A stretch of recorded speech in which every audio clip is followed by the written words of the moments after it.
और हम सोचते हैं अरे राम मोहम्मद और ईसा मसीह एक ही तो हैं। जो बात बाइबल कहती है वही कुरान कहती है, जो कुरान कहती है वही गीता कहती है, जो गीता कहती है वही तो सब कहते हैं। तो कहां भेद है? हिंदू मुस्लिम सिख ईसाई आपस में है भाई भाई। लेकिन हिंदू मुस्लिम सिख ईसाई ईश्वर अल्लाह तेरो नाम, ये गीत केवल हम सनातन धर्मियों ने जोर जोर से गाया। ये गीत केवल राम के मानने वालों ने अपने राम मंदिर में सुबह और शाम सुनाया। लेकिन ईश्वर अल्लाह तेरो नाम, ये गीत आपको कभी भी किसी भी देश और विदेश और विश्व की मस्जिद से सुनने में नहीं आया। ये गीत आपको कभी मदरसे में किसी मौलाना और मुल्ला मौलवी ने नहीं गुनगुनाया। केवल हम गुनगुनाते हैं, केवल हम एकता की बात करते हैं, केवल हम सौहार्द की बात करते हैं, क्योंकि हमारे मनों में एक इंजेक्शन ठोक दिया गया है कि जो सनातन धर्म सर्वे भवन्तु सुखिनः सर्वे सन्तु निरामया सर्वे भद्राणि पश्यन्तु मां कश्चित् दुःख भाग भवेत्, सभी सुखी हो सभी निरोगी सब पर बरसे ईश्वर की कृपा। हम सनातन धर्मी ये मानते हैं, तो शायद इस्लाम भी यही मानता होगा और इसी का पैगाम सुबह और शाम मस्जिदों से 5 बार अजान में देता होगा। इसीलिए हमारे बहुत सारे कथावाचक कहते हैं अरे जब हमारे मुल्ला जी अपनी नमाज कर रहे हो तो कोई बात नहीं, अपने हनुमान चालीसा की थोड़ी सी वॉल्यूम डाउन कर लेना। यदि मुल्ला जी नमाज कर रहे हो, अजान दे रहे हो और मस्जिद से हुंकार भर रहे हो तो कोई बात नहीं, हम अपनी भागवत कथा को थोड़ा विराम दे दें और उनका सम्मान करें। क्योंकि हमें लगता है कि सनातन धर्म कहता है संगच्छध्वम संवदध्वम संवो मनांसि जानताम देवा भागम यथा पूर्वे संजानानाम उपासते। सब लोग प्रेम से रहें, सब लोग मिलकर रहें, सब लोग एकता में रहें, सब लोग संयुक्त होकर के रहें, सब लोग अपनत्व के साथ रहें, सब लोग ममत्व के साथ रहें। तो शायद इस्लाम भी ऐसा कहता होगा। हम लोग सोचते हैं क्योंकि सनातन धर्म का उद्घोष है, क्योंकि राम का उद्घोष है, क्योंकि राम राज्य का उद्घोष है, इंद्रम वर्धन्तु अप्तुरहा पागनन्तो रावणा कृण्वन्तो विश्वमार्यम, अपने भीतर की बुराइयों को निकालते हुए अच्छाइयों को बढ़ाते हुए इस संसार को आर्य बनाओ, मेक दिस यूनिवर्स नोबल। शायद यही इस्लाम भी कहता होगा, शायद यही बाइबल भी कहती होगी, शायद यही मोहम्मद साहब का पैगाम होगा, शायद यही ईसा मसीह की बात होगी। और इसी कंफ्यूजन में हम लोग भटक जाते हैं और भ्रमित हो जाते हैं और उनके चाकुओं की, उनके तलवारों की भेंट चढ़ जाते हैं। हमको लगता है कि जैसे हम लोग कहते हैं अयम निजः परो वैति गणनाम लघु चेतसाम उदार चरिता नाम तो वसुधैव कुटुंबकम, जो मर्यादा पुरुषोत्तम श्री राम का मुख्य उद्घोष है कि अयम निजः परो वैति, ये छोटा, ये बड़ा, ये ऊंचा, ये नीचा, ये अपना, ये पराया, ये गोरा, ये काला, ये अमीर और ये गरीब, ये दुर्भावना है, ये सोच संकुचित मानसिकता वाले लोगों की है। इसीलिए तुम पूरी वसुधा को अपना परिवार मानो। मर्यादा पुरुषोत्तम श्री राम का ये मुख्य उद्घोष है, राम राज्य का ये मुख्य उद्घोष है। हमको लगता है शायद अल्लाह ताला का भी ये उद्घोष होगा और इसीलिए हम मूर्खतापूर्ण हरे कृष्णा हरे रामा हरे कृष्णा हरे रामा इसके साथ साथ बोलते हैं अली मौला अली मौला अली मौला अली मौला अली मौला अली मौला अली मौला अली। कहां?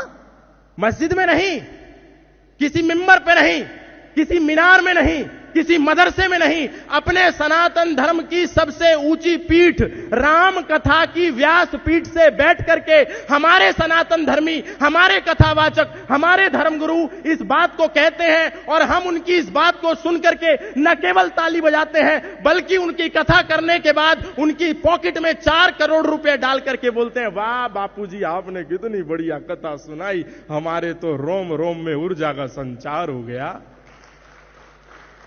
सोचिए हम लोग अपनी जड़ें खोद रहे हैं कि नहीं।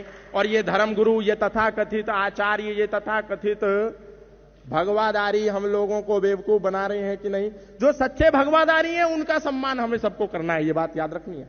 लेकिन जो नकली है, जो फर्जी है, हमको भ्रमित करने का कार्य कर रहे हैं, उस पर सावधान होना है। अच्छा, इन लोगों के असत्य बताने के कारण हम लोग राम राज्य, किंगडम ऑफ इस्लाम और किंगडम ऑफ गॉड को एक ही समझते हैं, इस्लामिक स्टेट को भी वही समझते हैं और वही समझते हैं। लेकिन हम कभी भी इनसे पूछते नहीं, अरे भैया जिस अजान को तुम रोकने को कह रहे हो वो मुल्ला जी क्या बोल रहा है 5 समय, उसका अर्थ तो बताओ। क्योंकि हमको लगता है जैसे हम मंदिर में खड़े होकर के बोलते हैं ओम भूर्भुवस्वः तत्सवितुर्वरेण्यं भर्गो देवस्य धीमहि धियो यो नः प्रचोदयात्, हम उस प्राण स्वरूप दुख नाशक सुख स्वरूप श्रेष्ठ तेजस्वी पाप नाशक देव स्वरूप परमात्मा को अपनी अंतरात्मा में धारण करें। वह परमात्मा हमारी बुद्धि को सन्मार्ग की ओर प्रेरित करे। May almighty illuminate our intellect towards the righteous path. शायद मुल्ला जी जो 5 समय बोल रहे हैं उसका भी यही अर्थ होगा कि हे मोहम्मद साहब, हे अल्लाह ताला, हम सब सुखी से रहे, हम सब एक रहे, हम सब मिलके रहे। शायद ये होगा, इसीलिए हम भ्रमित हो जाते हैं। लेकिन हम नहीं सोचते कि वो बोल क्या रहे हैं। ला इलाहा इल्लल्लाह मुहम्मद रसूलुल्लाह, अशहदु अल्ला इलाहा इल्लल्लाह हुआ, अशहदु अन मुहम्मदन अब्दुहु व रसूलुहु। हमें लगता है हमारा जैसा गायत्री मंत्र है, हमारी जैसी ईश्वर स्तुति प्रार्थना उपासना है, वैसे ही वो लोग भी बोल रहे होंगे। लेकिन नहीं, सावधान सनातन धर्मियों, वो दिन में 5 बार तुमको चेतावनी देते हैं कि अल्लाह के सिवा कोई इबादत करने योग्य नहीं है और मोहम्मद के सिवा कोई रसूल नहीं है। वो चेतावनी देते हैं और हम मूर्ख हिंदू, हम मूर्ख सनातन धर्मी अपनी कथा को बंद करके उनकी चेतावनी को सुनने के लिए कान लगा लेते हैं। अरे मुल्ला जी का चेतावनी देने का समय हो गया, जरा कथा को रोक दो, जरा हनुमान चालीसा को रोक दो।